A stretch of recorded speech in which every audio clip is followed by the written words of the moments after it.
Olá, pessoal. Terceiro ano A, B e C. Tudo bem com vocês? Eu espero que sim. Gente, nossa aula de hoje, dia 10, será sobre a corrupção brasileira, que é justamente uma herança dos países subdesenvolvidos. Vocês podem pesquisar, vocês podem ver aí na internet, em livros, que a corrupção ela é uma característica e é uma das principais características dos países subdesenvolvidos.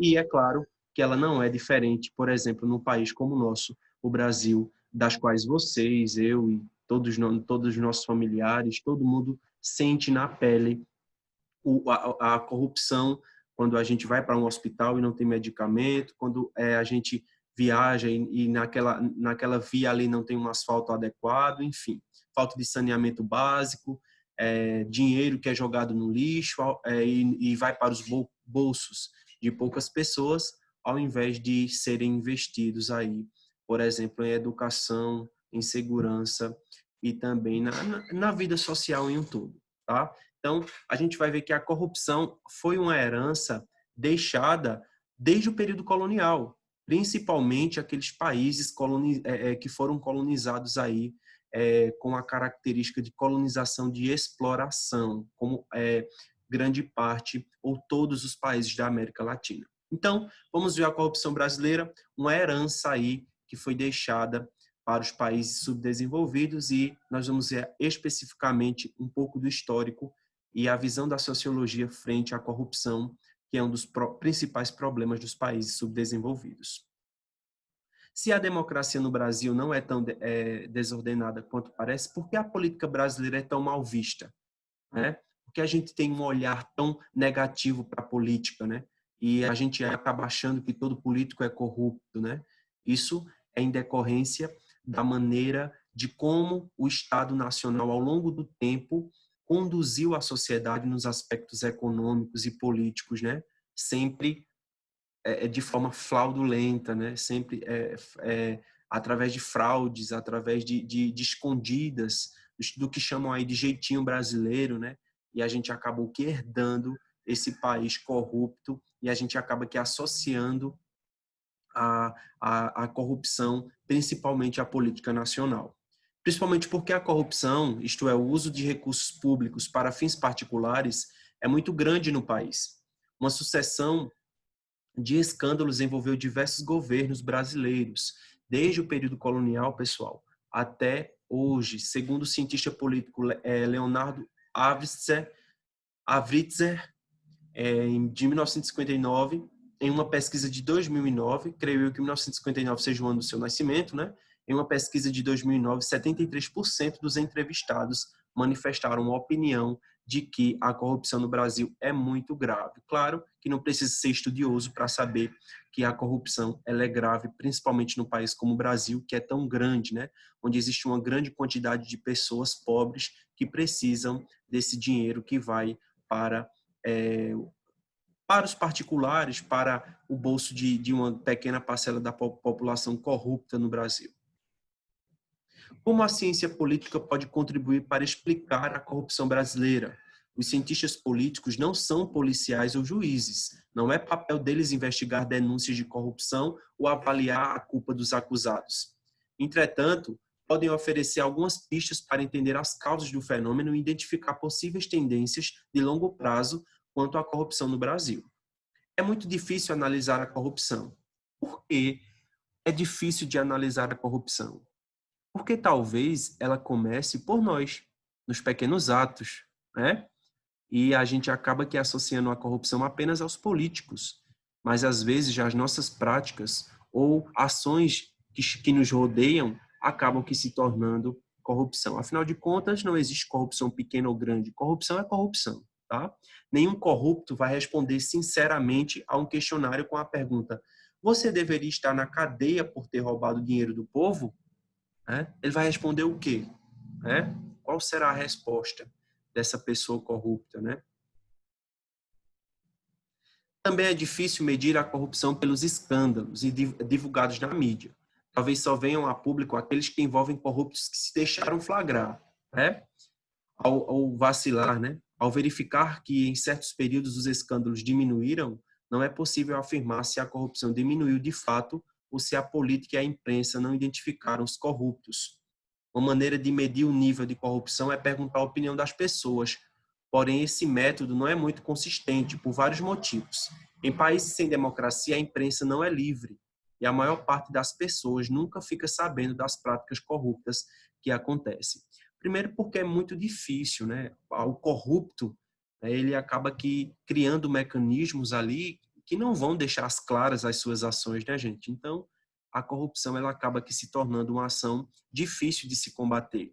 Como eu disse anteriormente, a corrupção ela existe em vários níveis, e em vários setores da sociedade, não só na política, não só envolvendo deputados, não só envolvendo vereadores, prefeitos ou presidentes, governadores, enfim. A corrupção ela está presente também no nosso meio, nas nossas ações, né? Com aquele chamado jeitinho brasileiro de tentar chegar mais rápido possível aos objetivos, a gente acaba deslizando ou meio que acaba obtendo aí ações que são consideradas ações corruptas.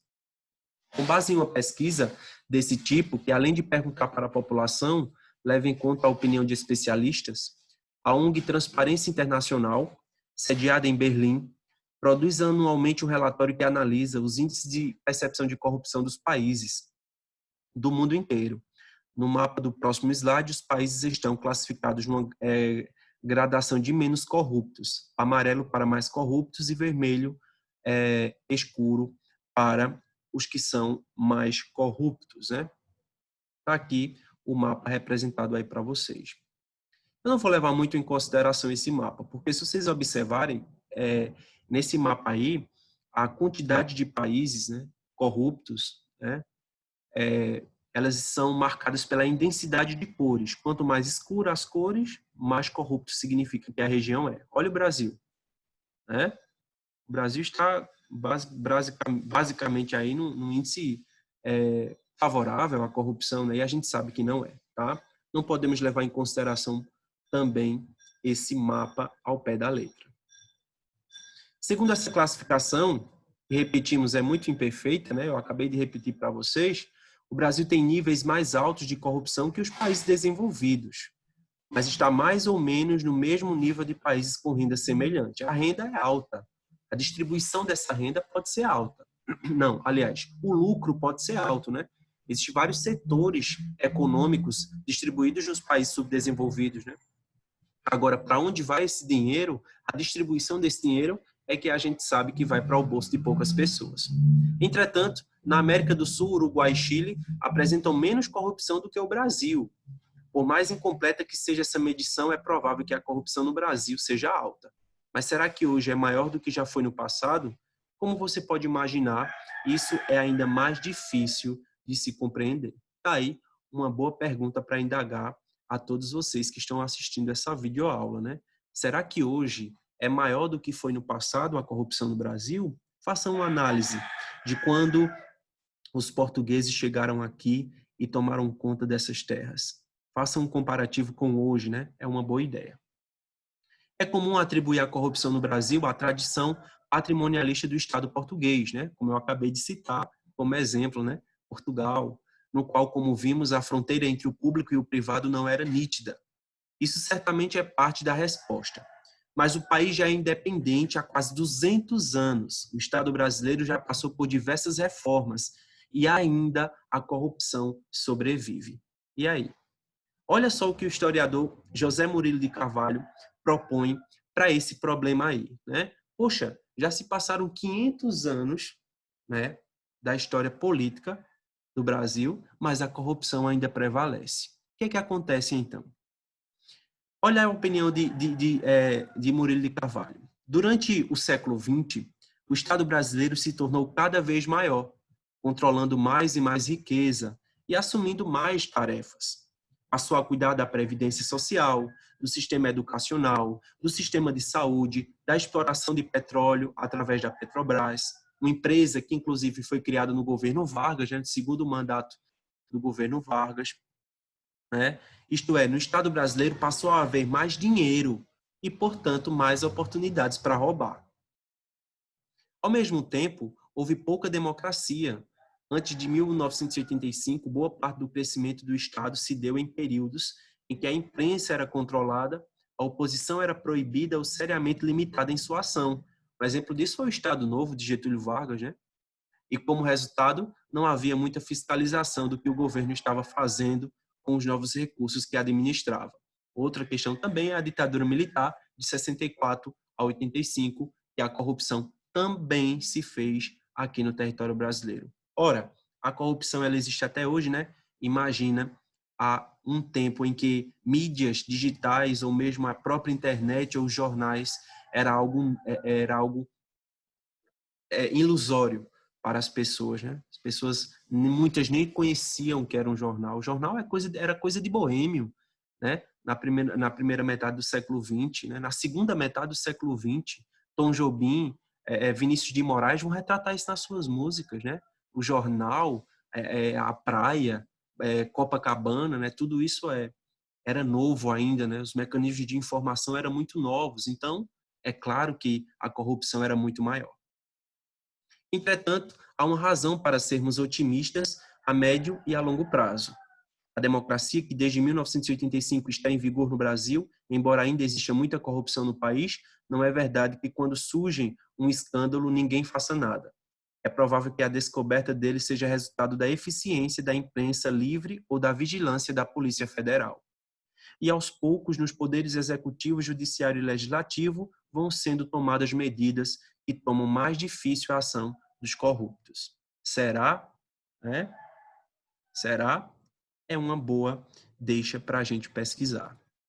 O cientista político Sérgio Praça mostrou, por exemplo, que após o escândalo dos anões do orçamento, deputados que enriqueciam em um esquema fraudulento no início da década de 90, recomendo também vocês pesquisarem sobre isso, algumas medidas foram tomadas para evitar práticas semelhantes a essas ações. Além dessas medidas, a competição entre os partidos traz um elemento novo. Cada um tenta descobrir escândalos do outro, como forma de vencê-lo na eleição seguinte. A longo prazo, essa prática tem efeito positivo, pois eles sabem que estão sendo vigiados. Finalmente, a liberdade de imprensa é fundamental no combate à corrupção. Você tem todo o direito de se indignar com a corrupção no Brasil e ter o direito de se manifestar contra os corruptos, poder votar em políticos que considera honestos, o que não seria possível durante o Estado Novo ou durante, por exemplo, a ditadura militar, que eu expliquei para vocês anteriormente.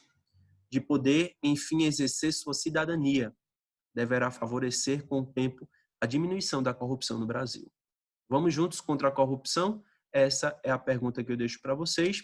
Eu espero que vocês tenham gostado dessa aula e pesquisem mais sobre o tema, porque é muito importante conhecer sobre a maneira de como as sociedades cresceram através da política nacional, da política corrupta e também da boa política neste país. Ok?